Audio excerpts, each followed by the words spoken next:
Bom, a situação de Pedro no Flamengo fica cada vez mais complicada e chata até, né? A nota emitida pelo jogador e por toda a sua assessoria eu achei que foi pior ainda do que o que estava acontecendo antes. Eu entendo, né, o jogador falar que ficou chateado, mas eu não concordo zero. Eu concordo zero com a atitude. Não é atitude legal, e eu tinha falado sobre isso antes, que parecia que ele tinha ficado chateado após a situação do vazamento. Não estou falando que ele já tinha cometido isso antes, mas acho que a situação do vazamento fez ele ficar mais chateado ainda. E aí eu estava recordando aqui que um tempo atrás eu entrevistei um treinador. Ele falou assim para mim: Roque, no dia que os torcedores pararem de cobrar só dos treinadores tudo que acontece com o time, eles vão começar a olhar para os jogadores e ver que também eles têm responsabilidade.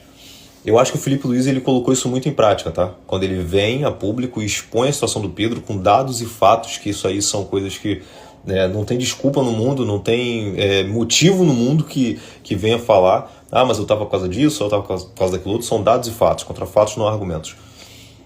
E o Filipe Luís coloca isso, né? Então, eu lembrei dessa entrevista que eu tive com esse treinador, e ele falava muito disso. Olha, eu vou lá, eu treino os caras, e os caras às vezes não querem. Os caras não conseguem executar. E a culpa sempre cai no treinador. O Filipe Luís, ele lava as mãos, ele fala: olha, a culpa não é minha.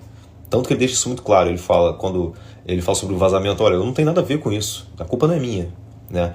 E aí ele mostra que, de fato, será que a gente não sempre cobra muito do treinador e às vezes esquece do jogador? Treinador sempre são muito... Todos os treinadores são cobrados, direto, em todos os clubes. Mas e o jogador? Quantas das vezes o jogador ele é cobrado? O primeiro semana embora é sempre o treinador. E o Filipe Luís ele conseguiu inverter essa situação muito bem, com dados e fatos. E analisando a nota do Pedro, não existe um pedido de desculpas. Eu acho que o ser humano só entende que ele tem que pedir desculpas quando ele consegue enxergar onde ele errou. E para mim o Pedro não conseguiu enxergar onde ele errou. Ele fala sim que ele se sentiu desmotivado, mas ele não enxerga isso como um erro. Ele fala sobre o erro da diretoria. Então eu acho que falta um pouco de humildade ao Pedro nesse sentido. E o Filipe Luís foi muito bem. Foi muito bem nesse sentido de que nem sempre é a culpa do treinador. O jogador também tem muita culpa em muita coisa que acontece. E esse recado ficou muito claro. Então eu acho que o Pedro precisa recalcular a rota. E como eu disse no meu vídeo anterior, eu acho difícil o Pedro voltar a jogar com regularidade ou, que sabe, a continuar no Flamengo, porque o clima não é legal. O Filipe Luís é o treinador, o Filipe Luís é o chefe dele. Ele não participou da reunião.